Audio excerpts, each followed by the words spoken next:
광주 MBC 라디오 칼럼.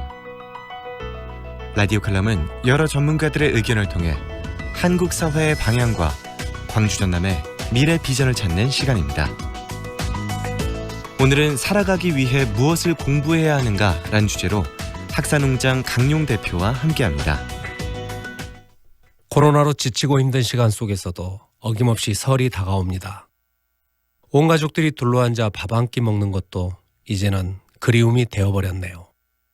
손주들 얼굴이라도 한번 보는 것이 최고의 즐거움인 연로하신 고향의 부모님들께 식사도 제대로 챙겨드리지 못하고 돌아와야 하는 현실이 참 안타깝습니다.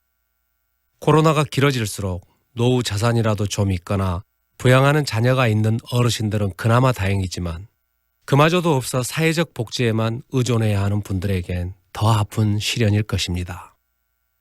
우리나라의 노후 빈곤율은 2019년 기준으로 46%, OECD 평균보다 3.3배나 높은 1위입니다. 누구보다도 열심히 일하고 빠른 경제 성장을 이뤄낸 어르신들의 빈곤율이 높은 이유가 여러 가지 있겠지만 금융과 경제에 대한 교육이 부족했던 것도 이유가 아닐까 생각을 해봅니다. 미국의 경제 대통령으로 불린 앨런 그린스펀은 5살 때부터 아버지로부터 주식과 채권을 배우며 경제 감각을 익혔고, 세계 최고 투자의 규제 워런 버핏은 부모들이 자녀에게 저지르는 가장 큰 실수가 자녀가 10대가 될 때까지 돈에 대한 이야기를 미룬다는 것이라며 유치원 때부터 경제 교육이 필요하다고 강조했습니다.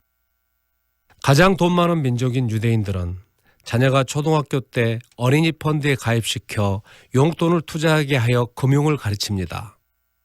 원금을 까먹을 수도 있지만 손실을 경험하는 것도 가르칩니다.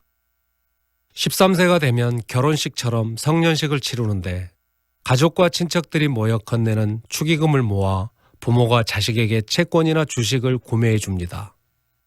대학 졸업 때쯤엔 장기 투자로 복리 효과까지 더해져 얻은 자본과 어릴 적부터 실천으로 몸에 익힌 경제 지식과 창의적인 창업으로 세상의 부를 자신들의 것으로 축적해 나갑니다. 저도 실질적인 경제 지식을 배운 적이 없습니다. 직장을 다니든 사업을 하든 한눈 팔지 않고 한 우물을 파며 열심히 노동소득을 모으는 사이 내 통장에 든 돈의 가치만 빼고 모든 것이 올라갔습니다. 높은 사교육비로 좋은 대학에 보낸다고 집 한 채 살 수 있는 능력이 곧바로 생기는 것도 아닌데 그나마라도 학교에서 가르치는 경제 과목은 내신과 수능에서 기피하는 어려운 과목으로 전락했으며 20대가 넘어서야 비로소 친구나 유튜브에서 확인할 수도 없는 경제와 투자를 어깨 너머로 배웁니다. 요즘 경제의 최고의 화두는 동학개미입니다.